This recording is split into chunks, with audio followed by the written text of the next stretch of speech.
नमस्कार। चलिए आज एक ऐसी दुनिया की सैर करते हैं जहां कोई इंसान कभी पहुंच नहीं सकता, और वो है हमारी अपनी पृथ्वी का केंद्र। ये एक कमाल की वैज्ञानिक जासूसी कहानी है और हम ये देखेंगे कि कैसे वैज्ञानिकों ने बिना देखे ही पृथ्वी के अंदर छिपे राज खोले। तो सबसे बड़ा सवाल तो यही है ना?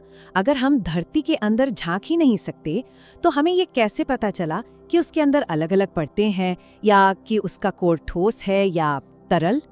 जवाब दरअसल भूकंप की गूंज में छिपा है। ये नंबर देखिए, सिर्फ 12 किलोमीटर। ये वो सबसे ज्यादा गहराई है जहां तक हम इंसान कभी पहुंच पाए हैं। रूस में एक जगह है कोला सुपरडीप बोरहोल, और बस यहीं तक है हमारी सीधी पहुंच की सीमा।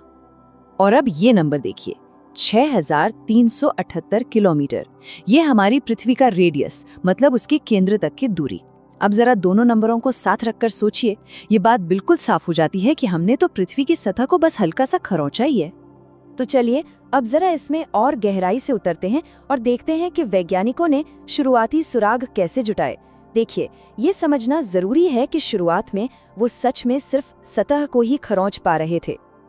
देखिए, पृथ्वी के अंदरूनी हिस्से को स्टडी करने के मोटे तौर पर दो तरीके हैं। एक है डायरेक्ट तरीका, मतलब सीधे हाथ में सैंपल लेकर, जैसे कि माइनिंग से, ड्रिलिंग से या ज्वालामुखी से निकले पत्थरों से। और दूसरा है इनडायरेक्ट, जिसमें हम भूकंप की तरंगों, ग्रेविटी और उल्कापिंडों का विश्लेषण करते हैं। और जैसा कि हम आगे देखेंगे, जो असली खोज हुई ना, वो इनडायरेक्ट सुरागों से ही हुई। तो ये है हमारे डायरेक्ट सोर्स, दक्षिण अफ्रीका की सोने की खदानें जो करीब 3-4 किलोमीटर गहरी हैं, वो 12 किलोमीटर वाला कोला बोरहोल, और हाँ, ज्वालामुखी से निकलने वाला लावा भी। ये सब जरूरी तो हैं, पर ये हमें धरती के अंदर की एक बहुत ही छोटी सी झलक ही दे पाते हैं। और यहीं पर एंट्री होती है हमारे असली हीरो की, भूकंप। हम अक्सर भूकंप को एक आपदा की तरह देखते हैं, लेकिन वैज्ञानिकों के लिए ये किसी वरदान से कम नहीं।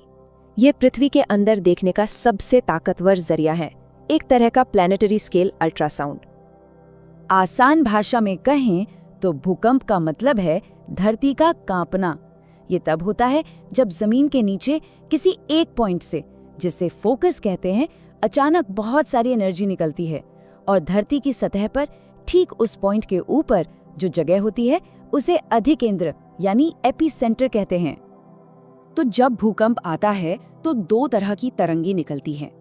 एक होती हैं धरातलीय तरंगें जो जमीन की सतह पर चलती हैं और तबाही मचाती हैं, लेकिन हमारे लिए जो काम की हैं वो हैं भूगर्भीय तरंगें या बॉडी वेव्स। ये वो तरंगें हैं जो पृथ्वी के आर पार सफर करती हैं और अपने साथ गहरे राज लेकर आती हैं। अब हम इस जासूसी कहानी के सबसे मजेदार हिस्से पर आ गए हैं।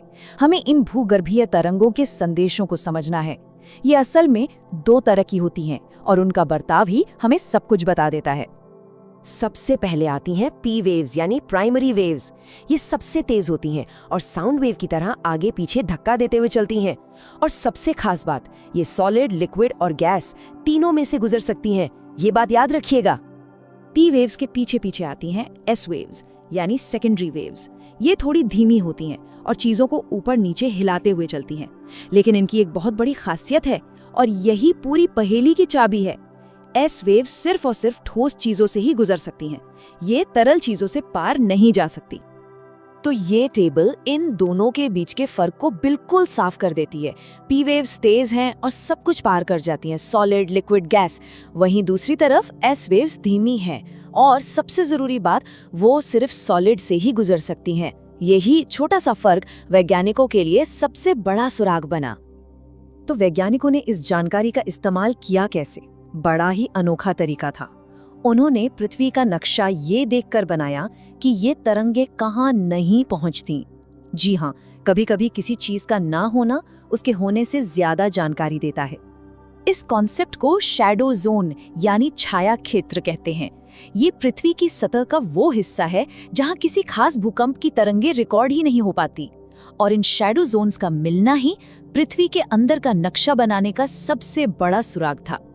और ये देखिए कितना दिलचस्प है।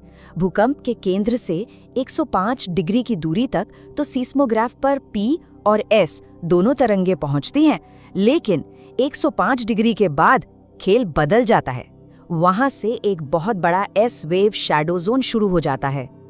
और ये वो पल था जब सारी पहेली सुलझ गई। पी वेव्स पृथ्वी के कोर से गुजरते हुए बस थोड़ी सी मुड़ जाती हैं, जिससे एक छोटा सा शैडो जोन बनता है।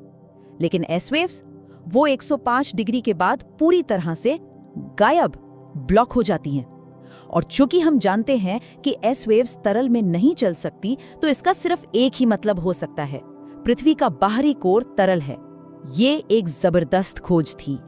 तो इस खोज ने हमें सिर्फ ये नहीं बताया कि पृथ्वी के अंदर क्या है, बल्कि इसने हमें उन ताकतवर भूवैज्ञानिक शक्तियों को समझने में भी मदद की जो सतह पर हमारी दुनिया को बनाती और बिगाड़ती हैं।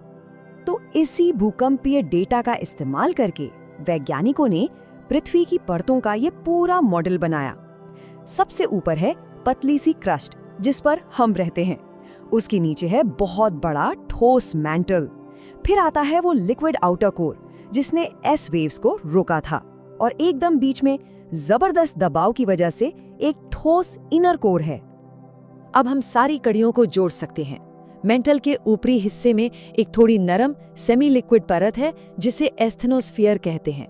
और यही वो जगह है जहां से ज्वालामुखी फटने के लिए मैग्मा आता है, जो जमीन के अंदर की प्रक्रियाओं को सीधे हमारी दुनिया से जोड़ता है।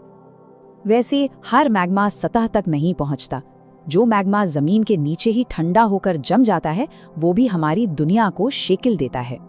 इससे बैथोलिथ, लैकोलिथ, सिल और डाइक जैसी चट्टानी संरचनाएं बनती हैं, जो बाद में जमीन के कटाव की वजह से हमें दिखाई दे सकती हैं। और जो लावा सतह पर आ जाता है, उसका गाढ़ापन तय करता है कि ज्वालामुखी कैसा बनेगा। अगर लावा पतला और बहने वाला है, तो हवाई जैसे बड़े और फैले हुए शील्ड वॉल्केनो बनते हैं। और अगर लावा गाढ़ा और चिपचिपा है, तो मिश्रित ज्वालामुखी जैसे ऊंचे और विस्फोटक शंकु बनते हैं। तो सार ये है कि भूकंप की इन हल्की सी गूंजों का विश्लेषण करके हमने अपने ही पैरों के नीचे छिपी एक पूरी दुनिया का नक्शा बना लिया। ये वैज्ञानिक तर्क और इनडायरेक्ट ऑब्जर्वेशन की ताकत का एक शानदार उदाहरण है। लेकिन कहानी यहाँ खत्म नहीं होती। ये जो परतें हैं, ये स्थिर नहीं है, ये लगातार हिल रही हैं। तो सवाल ये उठता है कि इनकी इस लगातार हलचल का हमारे महाद्वीपों, महासागरों और हमारे ग्रह के भविष्य पर क्या असर पड़ेगा। ये एक ऐसा सवाल है जो हमें प्लेट टेक्टोनिक्स की फैसिनेटिंग दुनिया की ओर ले जाता है।